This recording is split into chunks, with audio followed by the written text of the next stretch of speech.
Texas and Oklahoma have finally joined the SEC, but John Calipari hopped on the coaching carousel and rendered that the second most important storyline of the season.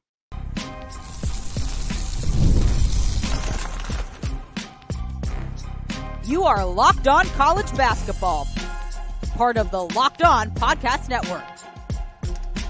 Your team every day. What's up, folks? Happy Friday, and welcome in the Locked On College Basketball Podcast, a daily national college hoop show, part of the Locked On Podcast Network, your team every day. We are your co-hosts. I'm Andy Patton. That over there is Isaac Shade.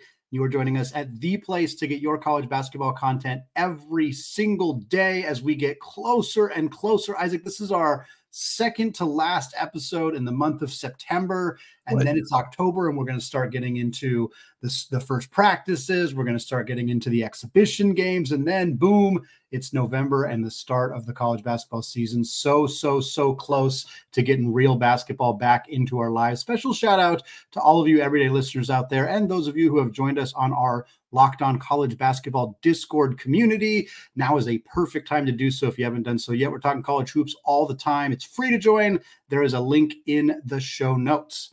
Today's episode of Locked On College Basketball is brought to you by FanDuel. Folks, all FanDuel customers can bet $5 and get a 3-week free trial of NFL Sunday Ticket from YouTube and YouTube TV. So visit FanDuel.com now to get started. Well, Isaac, I know we got a massive game on the gridiron between Georgia and Alabama on Saturday. And while we are talking about the SEC, we are not talking about that monster game. We are instead doing our third conference preview episode of the season, the second one in our power conferences. We talked about the ACC earlier in the month. We did a conference preview of the A10, kind of tied into that conversation we had about Adrian Wojnarowski taking that job at St. Bonaventure as their general manager. And now we're talking SEC basketball. We got major storylines from the offseason, and boy, howdy, are there plenty of those for us to discuss. We got some award predictions to do, lots of incredible talent, not only returning to the SEC this offseason, but a lot of guys coming into the league as well. We're going to talk about some tiers for this conference, as well as discussing how many teams we think are going to go dancing. SEC basketball is going to be really good this upcoming season. And Isaac, typically when we do the storylines, the first thing we talk about is coaching changes, and there wasn't a whole lot of excitement in that area for the SEC. We don't. Well, let's just move on. We don't need to bother with that, Andy. Actually, no, there was one coaching change, so we need to make sure we talk about. Mark Byington left James Madison to go to Vanderbilt to replace Jerry Stackhouse, and so I think we probably need to spend 2/3 of the show on that for sure, Andy. I mean, it was just the biggest coaching carousel news of the SEC this offseason, clearly. The funny thing is, I actually am pretty excited about that. No, I'm with you. Yeah. Mark Byington had an awesome year last year at James Madison, which, by the way, James Madison also having a good year in football. Okay, Andy. Yeah, right. I don't know who they beat last weekend, but some school in the ACC. Honestly, it was a basketball score, so it works. It did look like a basketball score. Oh, man. No, obviously the big storyline in the SEC, clearly, folks, John Calipari out at Kentucky after 15 years coaching the Wildcats, took them to a national championship game, didn't get fired, but was kind of a mutual parting of ways. He departed, jumped over to Arkansas to replace Eric Musselman, who was replacing Andy Enfield, who was replacing Rob Joyner. It was just a whole bunch of different coaching carousel moves, kind of started at SMU and leads to John Calipari leaving Kentucky, because that's the fun and weirdness of the coaching carousel. Calipari is now at Arkansas. Of course, Kentucky hires alum Mark Pope, who was on that 1996 national championship team, played for Rick Pitino, has been the head coach at Utah Valley and BYU, now coming in to coach Kentucky. Two new coaches to their teams, obviously both experienced coaches at programs that have had a sustained history of success, particularly recently in the case of Arkansas. So you can't start a conversation about this upcoming SEC season without talking about the fact that there's a new coach at Arkansas and a new coach at Kentucky in particular, and somebody who I think a lot of people are going to be watching very closely this year to see how Coach Pope in particular adjusts to going from Provo, Utah to Lexington, and the different kind of expectations and just weight that comes with that job. You know, both of these fan bases are like champing at the bit Yeah. to see which of them has the better season and to just throw it in the face of the other. Mm-hmm. Although, Andy, I do find it very funny. I live like an hour north of Fayetteville, Arkansas, Mm-hmm. and I cannot tell you how much hilarity I find in all the Arkansas fans who have hated on this man for so long, who suddenly seem to like Coach Cal a little bit now, Andy. It's the wildest thing. But no, I mean, it really is. I so vividly remember that Sunday night when the Arkansas news actually broke, and it was just the most bonkers thing, frustratingly, right towards the during the NCAA tournament. And so it's just like, oh man, come on. So yeah, it was I'm really excited to see how both these how this goes. And for Pope in particular, like you have a new coach at Arkansas, you have a rivalry with Arkansas, and of course your former coach goes there, so you really want to beat Arkansas, you really want to be better than them. And then you also have a new coach at Louisville, not of course in the SEC, but that's a rivalry that's been around for a really long time, two prominent programs in Kentucky. So like obviously the goal for Mark Pope and Kentucky is to, make the NCAA tournament, win games in the NCAA tournament, get to the Sweet 16, get to the Elite Eight, whatever goals that he has. But you also know that Big Blue Nation is out there like, man, we really want to have a better record in Arkansas. We really want to have a better record in Louisville. Like those are big goals for this team, and obviously getting a chance to play both those teams. So some added kind of juice for Mark Pope. But if anybody can handle the pressure of just coaching in Lexington and coaching in front of Big Blue Nation. I mean, we have seen Mark Pope really expertly navigate this already,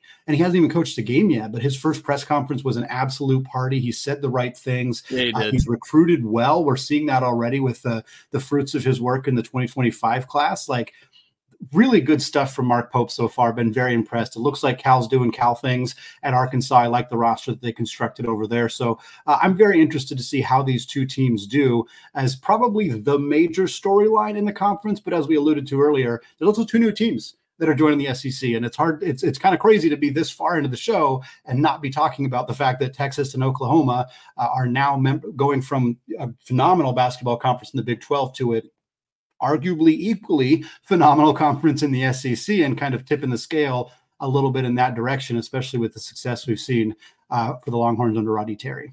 As we start to talk about that, let me say one more thing about the Arkansas-Kentucky stuff.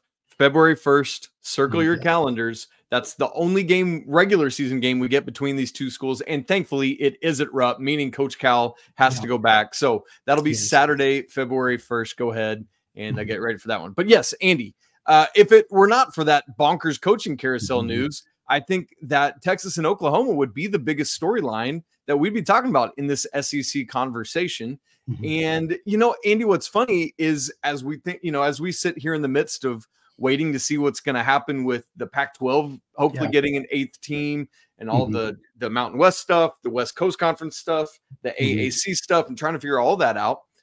I mean, really, if we trace it back, kind of like you just did with the coaching carousel, it was Texas and Oklahoma's move from the Big 12 to the SEC that really set off this arms race that we are in right now. And so it's funny to multiple years later now still be feeling the effects and ramifications of this power move by the SEC. And, I guess maybe we should have seen the writing on the wall a little bit when Texas A&M came to the SEC several years ago. That, it was probably inevitable that at some point those two schools were going to get back together, meaning A&M and Texas, but then Oklahoma coming as well, man. I mean, it's just a massive get. The thing is, obviously, Texas right now is in a better place basketball-wise than is Oklahoma. We were talking about this before we got going. Oklahoma might need to make things happen pretty quickly here, or things might – Porter Moser's buns might start to get a little toasty, Andy. Yeah.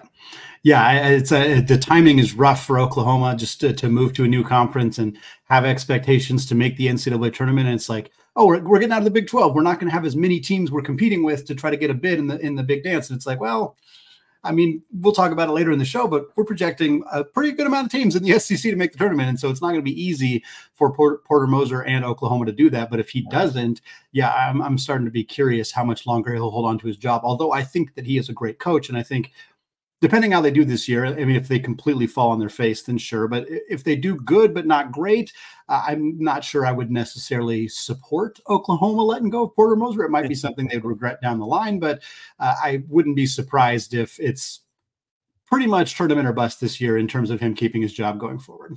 Yeah, man. Blake Griffin ain't walking through that door. Andy, the other biggest storyline we need to talk about, you were joking about football powers earlier and not talking about the big game this weekend. Well, let's talk about Alabama, but the basketball team, because last season, Alabama makes their first ever Final Four. I mean, what an absolute run that was before falling to just the buzzsaw that was UConn. I mean, that was just kind of inevitable for everyone. But Andy, here we sit, not just a couple of weeks away from getting the first AP poll, the preseason poll, where Alabama might be number one. And if they're not, it's only because Kansas is number one and they're number two, But here's the thing, Andy, I went back and looked in the history of the AP poll. The highest preseason ranking for Alabama ever was number 7. That was the 1990-91 season. In fact, they have only been number 1 ever in the history of the AP poll, which started in 1948-49, 4 times. That was week 5 and the final poll of 2022-23, and week 7 and 8 of 2002-2003 when I was a freshman in college. So, Andy, this could be an historic year for Nate Oates and the Crimson Tide. Yeah, and we found out very recently Chris Youngblood transferred from South Florida. It was reported on Thursday that he is going to be out. Nate Oates didn't give a very specific timeline other than saying they expect him to be 100% by the time SEC play starts. So I don't know if that means that he's going to miss the entire non-conference slate or if he's going to come back a little before that and then kind of, end up being 100% in time for conference play. But this is a guy who shot 41.5% from 3 last year, spent 4 years in college, 3 at Kennesaw State, 1 at South Florida last year, averaged double figures all 4 years. This is a big piece for Alabama, and they have the depth to not have him for the start of the year, but it knocks them down a little bit just in terms of, if you're really close between them and Kansas or Houston or anybody else in the top 3, maybe that's something you consider. But to me, Bama, like you said, if they're not 1, they're 2, and they're going to, it wouldn't surprise me at all if they spent a lot of time at number 1 in the poll this year.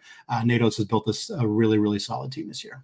Oh, man, yes. Tough blow. We'll see. Hopefully, as projected by Nate Oates, he'll be back and be ready for the start of what am I looking for there? Of conference play.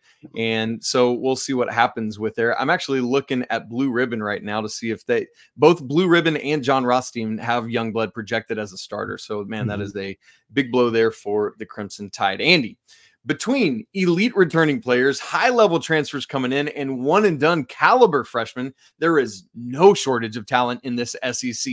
Which players are going to be all-conference? We're going to discuss that and more coming up in just a second. Right after I tell you about Robinhood. Robinhood Gold allows others to get the rates and perks usually reserved for the high society. Now, the resourceful individual with Robinhood Gold can earn the very liberal rate of 4.5 APY on uninvested cash, receive unlimited 1% deposit bonuses, and be rewarded with a handsome 3% retirement boost on an IRA account. Robinhood Gold provides the privileges of a high net worth for any net worth. These generous benefits are now available for just $5 a month. The new gold standard is here with Robinhood Gold. Sign up at robinhood.com/gold. Terms apply. For product-specific disclosures, visit robinhood.com/gold. Investing involves risk, rate may change, and gold membership is offered by Robinhood Gold LLC. Andy Patton, I don't know how on earth we're about to do this, but we're each going to pick just 5 players to be on our SEC first team for a conference that has 16 teams in it that put out 8 on its very own first team last year when it only had 14 teams in the league. But you know what? We are no mere mortals. We are no ordinary men. Greg Sankey, if you want to know how to put together a first team list, you can come find this wonderful duo. Andy, we are narrowing this down to 5 teams each. As always, let me give our working principles that we put no more than 1 player per team on our own individual list. So, if you think, maybe, I don't know, maybe Mark Sears and Grant Nelson should both make this list, you won't find them both on here because you can't put 2 Crimson Tide. So, Andy, why don't you start? Who is your top quintet in the Southeastern Conference where it just means more? It's a lot easier to not double up on teams in a conference like the SEC. When we do our WCC preview, that might get a little bit more challenging, but in a conference like the SEC, honestly, it wasn't even an issue, at least for me in terms of making this list. The top 2 easiest players to select for my top 5, and I'm very, very confident they are on your top 5 as well, is Mark Sears and Johni Broome. Mark Sears, of course, at Alabama, entering his 14th year with the Crimson Tide, transferred from Ohio. He used to be at Ohio a long time ago, and he's been at Alabama for the last few years. Fantastic player, one of the multiple high-level kind of smaller guards that's back in college basketball alongside RJ Davis at North Carolina, alongside RJ Davis's former teammate Caleb Love, who is at Arizona now. Mark Sears, very realistic chance to be the National Player of the Year and almost certainly an all-SEC first-teamer. Johni Broome, a lot of the same stuff can be said there. Fantastic player for Bruce Pearl's team. I love the way that Pearl utilizes him for the Tigers. He is a tremendous talent, and I think is going to have the best year of his career, and that should put him not only easily on this team, but again in that All-American conversation. Outside of that, I went Johnell Davis at Arkansas, a former FAU guard, transfers to join John Calipari at his new spot in Fayetteville. I think Johnell Davis is going to have a tremendous season and one of the most impactful transfers in the country. I also went Walter Clayton at Florida, was great last year for Todd Golden's team. I think is going to step into an even bigger role after some departures on that Gators roster. So I think he's going to have the ball in his hands a lot and be really, really productive. And then the last player for me here is Colin Murray Boyles at South Carolina. I've seen a lot of kind of intrigue around him as kind of stepping into his next year. I've seen him on a lot of draft boards already as somebody who a lot of people thought could have come out after last year, but he's back, probably going to step into a bigger role. I've been very impressed by Lamont Paris and the job he's done with the Gamecocks. And I think if they're going to be a team that gets back to the NCAA tournament like they did last year, it's going to be on the back of somebody like Murray Boyles, who I think is going to have a really productive season. That's a great list, Andy. And as we said, man, it is so difficult to do this. I had 3 of the same, as you said, the no-brainers. The 2 biggest does are Mark Sears and Johni Broome. I'm with you there. And I also want to say one other thing about Walter Clayton, who I also have on my list. Remember, folks, at this time last year, the word about Florida was all about Riley Kugel and what he was going to do in his effort. But in this space, on this program, on our SEC preview, we said, I think that Walter Clayton might be the guy. Watch for Riley Kugel to kind of maybe take a step aside for him. So, you know, just a year later, we saw that prove true, and Walter Clayton going to take off again, having averaged more than 50 points each of 15. It sounded like I said 50. I said 15 each of the past years. The other 2 I have on my list, Andy, are Tremont Mark coming over, interestingly enough, from Arkansas to Texas. I think, man, that he is just going to cook under Rodney Terry this year. And so a lot of that for me is about opportunity and coming in. You and I were kind of getting into it, not getting into it, but like heated, but like talking about how much we like Texas's backcourt. And I don't think I'd really realized it until we were talking about it before the show here. And then the other that I have is Jackson Robinson. One of the things I said to you, Andy, is I'm trying to figure out who's Kentucky's best player going to be. And man, what a year he had for Mark Pope at BYU last year. He knows how to play in this man's system. It makes a ton of sense. I expect him to be Kentucky's best player and score a whole crap ton of points. So give me Jackson Robinson to round out my top 5. Let's look at player of the year. And I think probably going to at least be able to narrow this down to 2 here pretty quickly. Personally, I'm going with Broome. I think there's certainly an argument for Mark Sears, as we talked about. I think both those guys could very realistically be All-American first-teamers this season. It's a little bit less, you know, there's not a Zach Edey this year that's like an obvious, okay, one of the spots is for sure gone, but I think Sears and I think RJ Davis, like we talked about, you know, Hunter Dickinson and Ryan Kalkbrenner, there's a few names that are likely going to be up there, but to me, Broome and Sears are 2 guys who are right in that conversation. But give me Broome. I think he's just the impact he has on both ends of the floor. He's a tremendous scorer. He's really shined under Bruce Pearl. I think this Auburn team is the only other team particularly likely to unseat Alabama at the top of the SEC. And while I'm not sure I feel that they're going to do that, if they were to, I think that would definitely clear a path for Broome to be the player of the year and be on that All-American first team as well. Man, Andy, I love you zigging a little bit, man. That's great. Look, I'm boring and I'm just going with Mark Sears. I'm not going to try to overthink this thing, but I love the Broome pick. That's a great choice.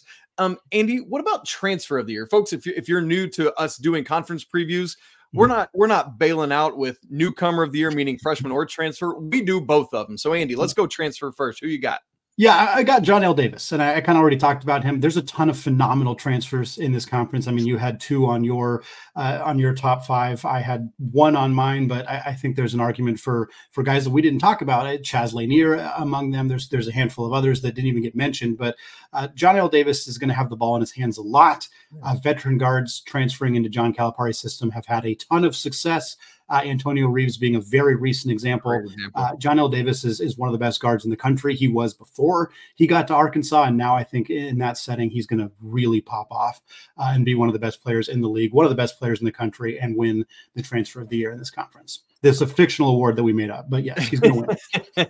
I did go with Tremont Mark for basically all the reasons I talked about in my first team, and so no need to say more on that. For freshman of the year, I actually went, interestingly, with Tremont Mark's teammate, Trey Johnson, coming over from Link Academy in Branson, Missouri, and one of the top 6 freshmen in the nation this year. And I just we were kind of comparing him joining Jordan Pope and Tremont Mark to kind of with Keontae George when he was with LJ Cryer and Adam Flagler a couple years ago at Baylor, not having to be the guy in the backcourt, but going to be in a lot of ways in a lot of games. So I like Trey Johnson. Andy, what about you for freshman of the year? Yeah, Trey Johnson's a great pick. And I think the only reason I didn't go with him is because I think it's possible he ends up being like third in that backcourt. And I think that's great for Texas, but it may not be great for Trey Johnson's stats. So I'm going with the guy who I think is a lot safer in terms of how many touches he's going to get. And that's Asa Newell,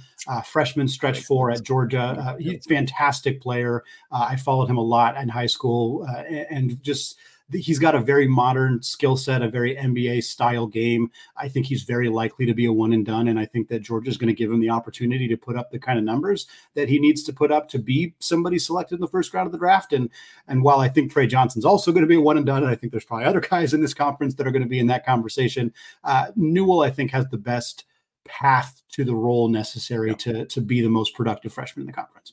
And that kind of logic and reasoning, folks, is why you're not hearing us say like Boogie Fland, for example. We're going off production more than like who's the best NBA pro. So, Andy, defensive player of the year. This is a fun one. Look, let's not make this more difficult than it has to be. The reigning conference defensive player of the year is still in this conference. So, Andy, Zakai Ziegler. Yep. This is Zakai Ziegler. I mean, I think there's other players who could win it, but it would be silly to project somebody other than Zakai Ziegler, who won it last year, is going to have the same role for Rick Barnes' team this year. He did that last year coming off of a crazy injury. So, look, of course he's going to win it again. Andy, what about coach of the year? Who's your choice? Give me Todd Golden. One of the few teams I've seen in the conference based on like FanDuel projections and other people's rankings. I feel like a lot of people are a little lower on Florida than I am. And I think if Florida exceeds those expectations, finishes in the top 5 or around the top 5 in the SEC, I think you'll see Golden start to get some love. He's a fantastic coach, really smart, analytical mind, led San Francisco to the NCAA tournament for the first time in 25 years before he took over at Florida. This team returns a lot of talent. I like some of the additions they made in the transfer portal. The health in the front court is a big storyline with them and Micah Handlogton, but I like this Florida team a lot. I think they're going to pick off some teams that people aren't expecting them to pick off this year, and I think that's going to result in Todd Golden winning this award. Andy, I'm going with Dennis Gates, and here's why. Mizzou last year was one of just 2 power conference schools to not win a single conference game. And Andy, we make jokes about this Coach of the Year award all the time. You know who people vote for? The unexpected coach who's supposed to be bottom of the conference and finishes in the middle of the conference. All Dennis Gates needs to do is win one SEC game, and he's got this award wrapped up and locked up and on his mantle. And so, look, you look at the very talented freshman class coming in. You're getting Mark Mitchell from Duke. I think Mizzou could contend to be much better than where they're projected and picked by a lot of people. Like I'm looking at Blue Ribbon right now, picked 13th out of 16. I'm looking at John Rothstein. He's got him also 13 out of 16. I think Mizzou legitimately could end up like just sneaking inside that top half to like 7th or 8th if things break just right. But again, he just needs one win to get this award. Well, Kentucky and Arkansas have been two of the best in the SEC for a long time, and we're wondering if that's going to change with new coaches at the helm. We're going to discuss that and make some projections for who's going to win the league and how many of these teams are going to go dancing in the 2025 NCAA tournament. All of that coming up in just a second. But first, folks, let's talk about FanDuel. NFL fans, you can start the season with a big return on FanDuel, America's #1 sportsbook. When you get a hunch in the middle of a game, you can check out the latest stats, view live play-by-play, and so much more, all on the same page where you place your bets. And you get started with $200 in bonus bets guaranteed when you place your first $5 bet. And if you're all geeked out about who's going to potentially win the SEC this year, good news, FanDuel has released their regular season championship odds for the SEC. Here are the top 10. Alabama and Auburn both tied at plus 200. Tennessee comes in next at plus 430. Then there is a very, very large gap before Arkansas, fourth best odds in the conference at plus 1,600. Followed by the Texas schools, Texas at plus 2,000, Texas A&M at plus 2,300. Then you get Kentucky and Mississippi State, both tied at plus 2,600. Close it out. There's my Florida Gators team, plus 3,200, tied with the Ole Miss Rebels, Chris Beard's team there. So, folks, visit FanDuel.com to place your bet there. America's #1 sportsbook. All right, Isaac, continuing our conversation here, projecting the SEC, which should be one of the most exciting conferences in college basketball this upcoming season. One of the last things we do here is a tier list, breaking up the conference into 3, 4, 5 different tiers, depending on how many teams there are. And then it kind of serves as a pseudo projections for how we think the team's going to finish in the regular season. Then we'll give you some actual projections on who we think is going to win the league, who's going to win the conference tournament, how many teams we think are going to go dancing. We'll get to all of that. But the tiers, it started really easy. And we saw that bear out in the way that the FanDuel ranking, the FanDuel projections played out. Alabama and Auburn, tier 1. They are in a class of their own right now, in my opinion, and many other people's opinions following this league. It just feels like they're fairly clearly the two best teams. And that says more about them than it does about the rest of the league, where I think there's a ton of talent, like 3 through 10 in this conference, quite honestly, but Bama and Auburn are just a little bit ahead of them, at least in my opinion. Is that kind of where you're at with this team, this conference right now too? Yes, I believe so, Andy. I think like you could argue, I would hear an argument that Alabama should be in a tier by themselves, like a 1A and 1B, maybe with Auburn. But you could even toss Tennessee. It could be Bama tier 1, Auburn and Tennessee tier 2, because I feel like Tennessee is like almost like tier 1B, like they're kind of right below there as well. So I think there's a few different ways to do it, but those are the top 3, I think, for sure. I think that is the clear and obvious thing, and so that's where the most important demarcation line for me is after Tennessee, more so than Bama or Auburn or Tennessee. So I'm right with you on that in that field. Yeah.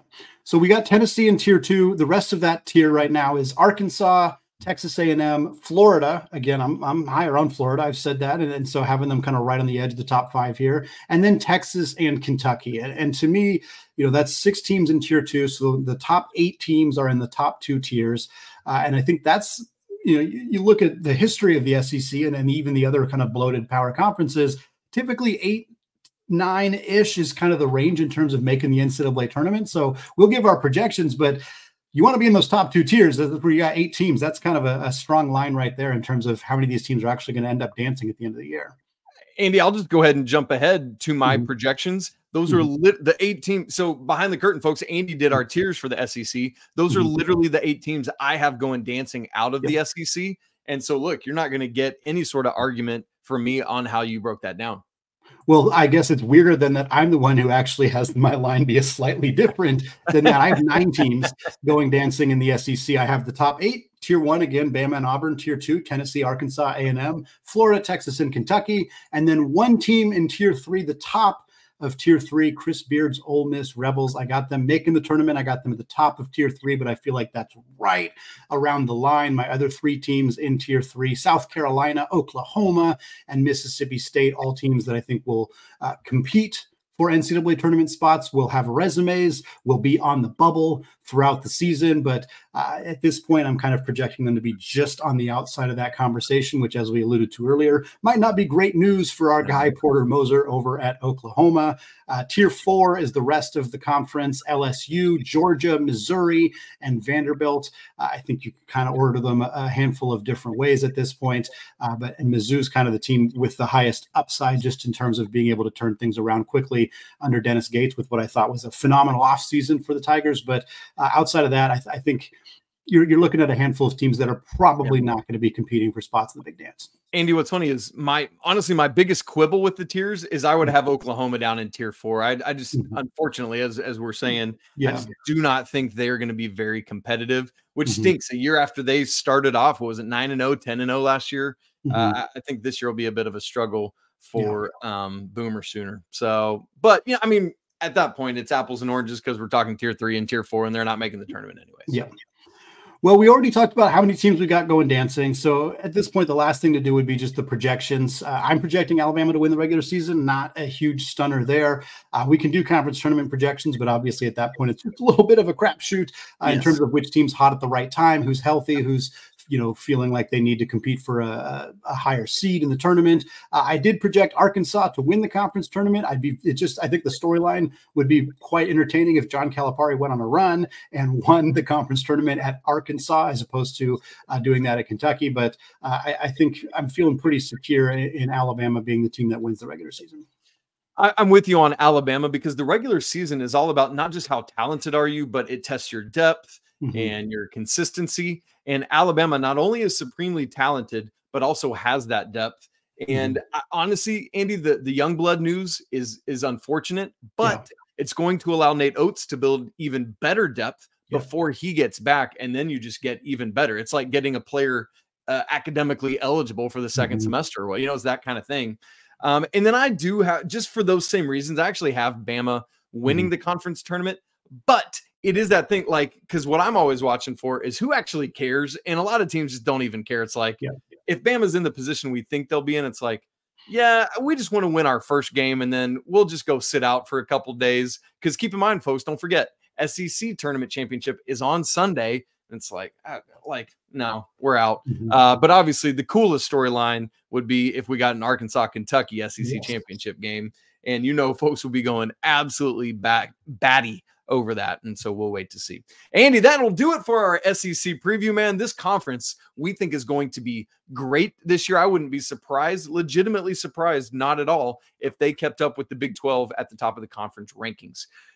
If you are not subscribed to our show on both audio and video, man, you're going to want to make sure you do that so you don't miss a second of Locked On College Basketball in this lead up to the season. If you're not in the Locked On College Basketball Discord community, man, we'd love to have you come be part of that. It's free to join. The link is in the show notes.